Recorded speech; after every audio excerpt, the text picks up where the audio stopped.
Hello future doctors, NCERT line by line series में आपका स्वागत है। चैप्टर चल रहा है हमारा breathing and exchange of gases और आज की इस क्लास में हम इस चैप्टर को फिनिश करेंगे इंशाल्लाह। टॉपिक रह गया था हमारा पिछली बार transport of carbon dioxide, transport of oxygen पर हमारी बात हो चुकी थी। कार्बन डाइऑक्साइड का ट्रांसपोर्ट हमारी बॉडी में 3 तरह से होता है। In dissolved form as carbonic acid H2CO3 की शक्ल में ब्लड प्लाज्मा में डिजोल्व हो गया। तकरीबन 7% कार्बन डाइऑक्साइड डिजोल्व फॉर्म में ट्रांसपोर्ट होती है। 70% कार्बन डाइऑक्साइड डिजोल्व ट्रांसपोर्ट होती है in the form of bicarbonates HCO3-। ये H2CO3 टूट जाता है CO3-। और बाकी की बची हुई 20 से 25% कार्बन डाइऑक्साइड का ट्रांसपोर्ट होता है in combination with haemoglobin as carbamino haemoglobin. अब ये कार्बोनिक एसिड और बाइकार्बोनेट कैसे बनते हैं? एक एंजाइम होता है कार्बोनिक एनहाइड्रेस, दुनिया का सबसे फास्टेस्ट एंजाइम। ये कार्बोनिक एनहाइड्रेस हमारे आरबीसी में मौजूद है और प्लाज्मा में मौजूद है। काफ़ी ज़्यादा क्वांटिटी में आरबीसी में होता है, प्लाज्मा में थोड़ा बहुत ही होता है। ये क्या करता है कार्बोनिक एनहाइड्रेस, ये CO2 को H2O के साथ जोड़कर H2CO3 कार्बोनिक एसिड में चेंज कर देता है। यही इस H2CO3 को फर्दर तोड़ देता है H+ आयन और बाइकार्बोनेट आयन के अंदर। दोनों डायरेक्शन काम कर सकता है। बाइकार्बोनेट आयन को हाइड्रोजन के साथ जोड़कर H2CO3 में कन्वर्ट करेगा, H2CO3 को फिर CO2H2 में तोड़ देगा। अब इस एंजाइम को काम करने के लिए जिंक चाहिए होता है। ये भी सवाल नीट एग्जाम पूछा था, कार्बोनिक एनहाइड्रेस एक जिंक एक्टिवेटेड एंजाइम है। अब मामला ये है कि जो ट्रांसपोर्ट है कार्बन डाइऑक्साइड का वो डिपेंड करेगा partial pressure of carbon dioxide पर। कि अगर कार्बन डाइऑक्साइड का पार्शियल प्रेशर ज़्यादा है तो फिर कार्बन डाइऑक्साइड हीमोग्लोबिन के साथ जुड़ जाती है। जाहिर सी बात है, अगर आप टिश्यू लेवल पर देखें, एरोबिक रेस्पिरेशन होता है, वहाँ CO2 प्रोड्यूस होती है, तो वहाँ पर हीमोग्लोबिन के साथ कार्बन डाइऑक्साइड को जोड़ने का मौका मिलता है। जो फ्रेश एयर बाहर से हमारे एल्विलाई में पहुंचती है, क्योंकि उस सब उसमें तो ऑक्सीजन ज़्यादा होती है, इसलिए एल्विलाई लेवल पर आपको देखने को मिलेगा कि ऑक्सीजन बाइंड कर पा रही है आसानी से हीमोग्लोबिन के साथ, कार्बन डाइऑक्साइड को मौका नहीं मिल पा रहा है। क्योंकि अगर ऑक्सीजन का पार्शियल प्रेशर ज़्यादा होगा तो ऑक्सीजन बाइंड करेगी, CO2 का पार्शियल प्रेशर ज़्यादा होगा तो CO2 बाइंड करेगी। ठीक है। अब समझने की बात यह भी है कि जैसे हमारी बॉडी में एरोबिक रेस्पिरेशन के दौरान कार्बन डाइऑक्साइड बनती है, वही बाहर निकाली जाती है एक्सपायरेशन के दौरान। उसी के ट्रांसपोर्ट की बात हो रही है कि बॉडी टिश्यूज से हमारे लंग्स तक किस तरीके से कार्बन डाइऑक्साइड आ रही। तो बॉडी टिश्यूज से हमारे लंग्स तक जो कार्बन डाइऑक्साइड आ रही है, इसमें 7% तो कार्बोनिक एसिड की शक्ल में आ रही, 70% बाइकार्बोनेट की शक्ल में आ रही, और बाकी 20 से 25% in combination with haemoglobin as carbamino haemoglobin. अब कार्बन डाइऑक्साइड जब सेल्स के अंदर बन रही है एरोबिक रेस्पिरेशन के दौरान, तो ये बाइकार्बोनेट कैसे बन पा रहे हैं? तो असल में कार्बन डाइऑक्साइड जब सेल्स के अंदर बढ़ जाती होगी, अपने हाई पार्शियल प्रेशर से लो की तरफ आती होगी, तो डीऑक्सीजनेटेड ब्लड के अंदर आती होगी, वहाँ CO2 H2O के साथ जुड़ के कार्बोनिक एसिड में कन्वर्ट हो जाता होगा कार्बोनिक एनहाइड्रेस की वजह से। यही कार्बोनिक एनहाइड्रेस फिर क्या करता है, इस H2CO3 को कन्वर्ट कर देता है H+ आयन और बाइकार्बोनेट आयन। तो 70% कार्बन डाइऑक्साइड बाइकार्बोनेट की शक्ल में बॉडी टिश्यूज से हमारे एल्विलाई की तरफ आती। अब इधर एल्विलाई में पहुंचने पर क्योंकि ऑक्सीजन का पार्शियल प्रेशर ज्यादा है, यहाँ पर ये बाइकार्बोनेट आयन हाइड्रोजन के साथ जुड़ जाते होंगे और कन्वर्ट हो जाते होंगे H2CO3 में, और फिर H2CO3 CO2H2O में कन्वर्ट, ये CO2 बॉडी से बाहर। यानी कहने का मतलब है कि रिएक्शन किस डायरेक्शन में चलेगी डिपेंड करता है कि कार्बन डाइऑक्साइड का पार्शियल प्रेशर ज्यादा है या फिर ऑक्सीजन का। आसान है, आप इसको इस तरीके से याद कर लें। बॉडी टिश्यू में कार्बन डाइऑक्साइड बन रही है, तो कार्बन डाइऑक्साइड बाइकार्बोनेट आयन की तरफ जाना है, तो ये टिश्यू लेवल पर रिएक्शन हो रही है, और बाइकार्बोनेट को दोबारा CO2 में कन्वर्ट होना, तो ये एल्विलाई लेवल पर रिएक्शन चल। एक बार देख लेते हैं एनसीईआरटी में क्या समझाएगी। CO2 is carried by hemoglobin as carbaminohemoglobin, about 20 से 25% इसी शक्ल में कार्बन डाइऑक्साइड ट्रांसपोर्ट होती है। This binding is related to the partial pressure of carbon dioxide. Partial pressure of oxygen is a major factor which could affect this binding. ये बात हमारी हो चुकी है। When partial pressure of carbon dioxide is high and partial pressure of oxygen is low, as in the tissues, more binding of the carbon dioxide occur, है ना। Carbon dioxide का partial pressure ज्यादा होगा तो कार्बन डाइऑक्साइड ज्यादा bind करेगी, जैसे कि बॉडी टिश्यूज में होता है। अगर ऑक्सीजन का पार्शियल प्रेशर ज्यादा होगा तो हीमोग्लोबिन के साथ ऑक्सीजन ज्यादा बाइंड करेगी, जैसे कि एल्विलाई में देखा जाता है। Whereas when the partial pressure of carbon dioxide is low and partial pressure of oxygen is high, as in the alveoli, dissociation of CO2 from the carbaminohemoglobin takes place. CO2 which is bound to hemoglobin from the tissues is delivered to the alveoli.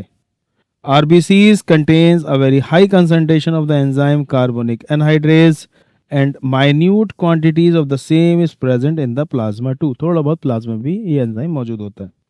अभी देखा है carbon dioxide H2O के साथ जुड़ा, carbon anhydrase के presence में carbonic acid बना, फिर ये इसको तोड़ दिया H+ आयन और बाइकार्बोनेट आयन। तो ये रिएक्शन चली होगी बॉडी टिश्यू लेवल पर, क्योंकि टिश्यूज में ही तो कार्बन डाइऑक्साइड बन रही है और फाइनली किस में कन्वर्ट होगी, बाइकार्बोनेट। अब ये बाइकार्बोनेट की शक्ल में कार्बन डाइऑक्साइड पर ट्रांसपोर्ट होगी हमारे लंग्स की तरफ। At the tissue site where the partial pressure of carbon dioxide is high and due to the catabolism, CO2 diffuses into the blood, RBC in plasma and form bicarbonate ion and hydrogen. वही ऊपर वाली reaction है ना, carbon anhydrase की वजह से. At the alveolar site, फिर जब एल्वुलाई पहुंच जाता होगा, पार्शियल प्रेशर कार्बन डाइऑक्साइड हो जाता है लो, the reaction proceeds in the opposite direction, यानी फिर उल्टा मामला शुरू हो जाता होगा कि बाइकार्बोनेट, फिर कार्बोनिक एसिड और फिर कार्बोनिक एसिड CO2H2O, वो CO2 फिर बाहर. The CO2 trapped as bicarbonate at the tissue level is transported to the alveoli and released out at CO2, है ना, नॉर्मल सी बात. हाँ, एक पॉइंट यहाँ पर और बताया गया कि 100 ml deoxygenated blood 4 ml oxygen 4 ml carbon dioxide को ट्रांसपोर्ट करता है टू द एल्वेलाई. उधर हमने याद किया था कि 100 ml oxygenated blood 5 ml oxygen को डिलीवर करता है to the body tissue. Oxygen में 5 ml बोलना है, इधर लंग्स के पास 100 ml deoxygenated blood 4 ml carbon dioxide लेकर आता है. Every 100 ml of deoxygenated blood delivers approximately 4 ml of CO2 to the alveoli. ठीक. नेक्स्ट है रेगुलेशन ऑफ रेस्पिरेशन. किस तरह से हम सांस लेते हैं. ये जो हमारा ब्रीदिंग रेट है 12 से 16 टाइम पर मिनट नॉर्मल कंडीशंस में, इसको रेगुलेट किया जाता है हमारे नर्वस सिस्टम से. ब्रेन में मेडुला ऑब्लोंगेटा में मौजूद है रेस्पिरेटरी रिदम सेंटर, जो कि बेसिक रिदम ऑफ रेस्पिरेशन को रेगुलेट करता है, यही 12-16 टाइम पर मिनट. हालांकि स्पेशल कंडीशन में न्यूमोटैक्सिक सेंटर जो कि पॉन्स वेरोलाई मौजूद है वो एक्टिवेट हो जाता है. जब न्यूमोटैक्सिक सेंटर एक्टिवेट होगा तो उस दौरान हमारा respiratory rate, duration of inspiration कम हो जाएगा. ऐसा एनसीईआरटी में समझाया गया, ड्यूरेशन ऑफ इंस्पायरेशन कम हो जाएगा, यानी हमारा रेस्पिरेट बढ़ जाएगा. है तो इसमें काफ़ी डिटेलिंग एनसीईआरटी में इसी अंदाज में बताया गया. नीट में भी इससे बाहर नहीं आ रहा, तो dorsal respiratory group, ventral respiratory group सब याद नहीं करना है.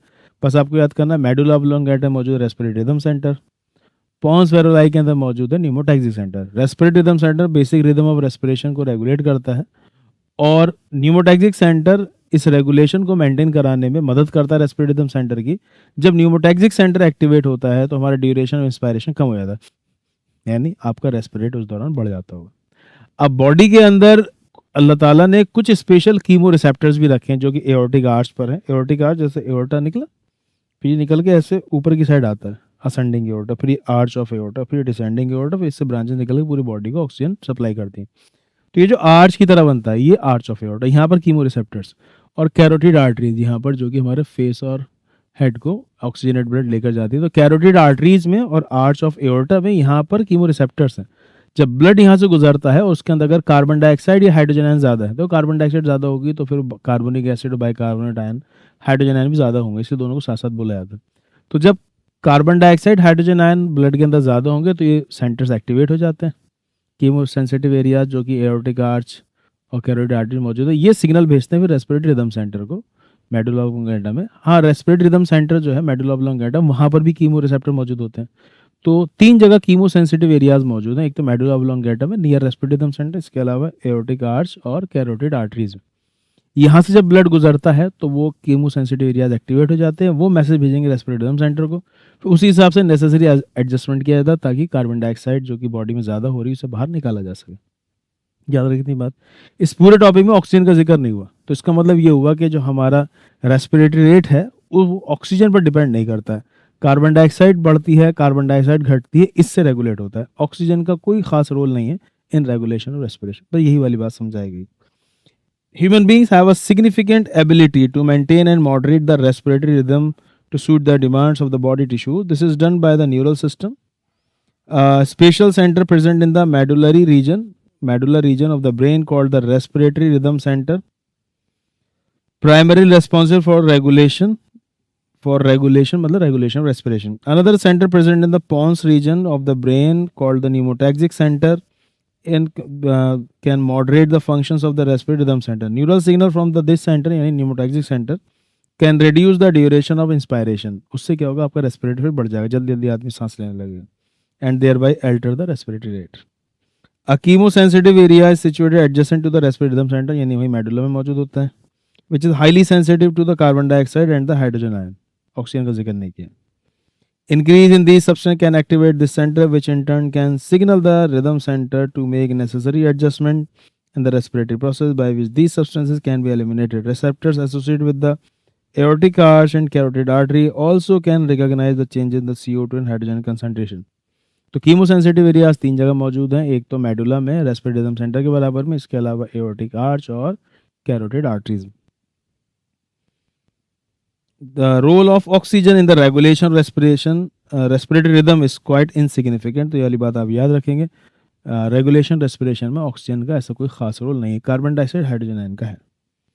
Disorder of the respiratory system, पहला पॉइंट है इसके अंदर एस्थमा, आप जानते हैं, जिसमें कि सांस लेने में परेशानी लगती है। सांस वाले जो पेशेंट होते हैं एस्थमेटिक पेशेंट, उसमें होता ही है कि किसी भी एलर्जिक सब्सटेंस की वजह से सांस लेने में वीजिंग आने लगती है, मतलब चूं चूं की आवाज़ आने लगती है लंग्स में। तो difficulty in breathing causing wheezing, अगर ये वाला लाइन आती है तो फिर आप एस्थमा में आंसर लगा दें। Difficulty in breathing causing wheezing, ये होता किस वजह से? Due to inflammation of the bronchi and bronchiole. तो रेस्पिरेटरी ट्रैक्ट में हो चुका है इन्फ्लामेशन, सूजन आ चुकी, जिसकी वजह से अंदर सांस ही कम जा पा रही है, एयर ही कम जा पा रही है, तो आदमी को सांस लेने में परेशानी होने लगती है। कई बार नीट एग्जाम में लाइन पूछी गई, difficulty in breathing causing wheezing, चूं चूं की आवाज़ आती है, स्ट्रेथ से अगर सुनेंगे लंग पैरेंकाइमा में, due to inflammation of the bronchi and bronchioles is asthma. Emphysema में क्या होता है? बहुत लंबे टाइम तक सिगरेट स्मोकिंग करने की वजह से एल्वियुलर वॉल ही डैमेज हो जाती है।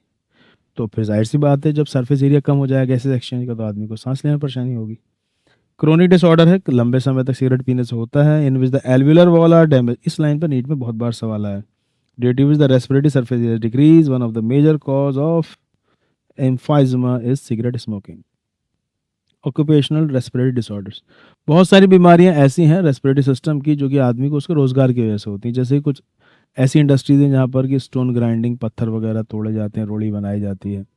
तो वहाँ पर क्या होता है, इतनी धूल बारीक बारीक उड़ती है कि वो हमारे लंग्स के अंदर जाती रहती है, और हमारा इम्यून सिस्टम भी उसको बर्दाश्त नहीं कर पाता। तो एक लंबे टाइम के बाद क्या होता है, इन्फ्लामेशन शुरू हो जाता है, फाइब्रोसिस शुरू हो जाती है लंग्स के अंदर, जो कि एक काफ़ी चिंताजनक स्थिति बन जाती है सांस लेने के लिए। तो ऐसे में पेशेंट को फिर वो रोजगार छोड़ना ही होता है। In certain industries, especially those involved in the grinding and stone breaking, so much dust is produced that the defense mechanism of the body cannot fully cope up with the situation. Long exposure can give rise to inflammation, leading to the fibrosis, proliferation of the fibrous tissue. मतलब lungs के अंदर fibrosis होने लगती है, fibrous tissue बनने लगते हैं, तो फिर respiratory surface area कम हो जाएगा गैसेस एक्सचेंज के लिए, thus causing the serious lung damage. Workers in such industries should wear protective mask, mask पहनने चाहिए। ऑक्यूपेशनल रेस्पिरेटरी डिसऑर्डर, जैसे सिलिकोसिस नाम है, एस्बेस्टोसिस नाम है, एक दो नाम आप याद कर सकते हैं। एक लाइन है समरी में, the first step the respiration is breathing by which the atmospheric air is taken in inspiration and the alveolar released out, यानी कि एक्सपायरेशन। आगे इन्होंने ये क्वेश्चन दे रखा है, what will be the partial pressure oxygen carbon dioxide in the atmosphere with those in the alveolar air. बाहर से air अंदर आ रही है, तो हाई से लोग इधर मूव करती है, तो एटमॉस्फेयर से एल्वियोलाई में आ रही है, तो एटमॉस्फेयर पार्शियल प्रेशर ऑक्सीजन का ज़्यादा होगा और इधर लंग्स के अंदर कम होगा। तो ऑक्सीजन कार्बन डाइऑक्साइड की बात करें तो पार्शियल प्रेशर ऑक्सीजन का ज़्यादा है और कार्बन डाइऑक्साइड का कम होगा, क्योंकि कार्बन डाइऑक्साइड को अंदर से बाहर जाना है और ऑक्सीजन को बाहर से अंदर आना है। तो what will the partial oxygen carbon dioxide, atmospheric air का पूछा है with comparison to the alveolar air. Oxygen को अंदर आना है बाहर, तो आप बोलेंगे बाहर ऑक्सीजन का ज़्यादा है अंदर कम, कार्बन डाइऑक्साइड को अंदर से बाहर जाना है, अंदर कार्बन डाइऑक्साइड ज़्यादा है बाहर कम, उस हिसाब से आप अपना आंसर लगा देंगे। एक लाइन उन्होंने और पूछी एनसीईआरटी में कि have you heard about hypoxia. तो अगर ऑक्सीजन की कमी होने लगती है बॉडी में, insufficiency of oxygen when the oxygen is इनएडिक्वेट, तो इसको हाइपोक्सिया कहते हैं। ठीक है, आई होप कि आपको ये वीडियो समझ में आ रही होगी, समझ में आई होगी।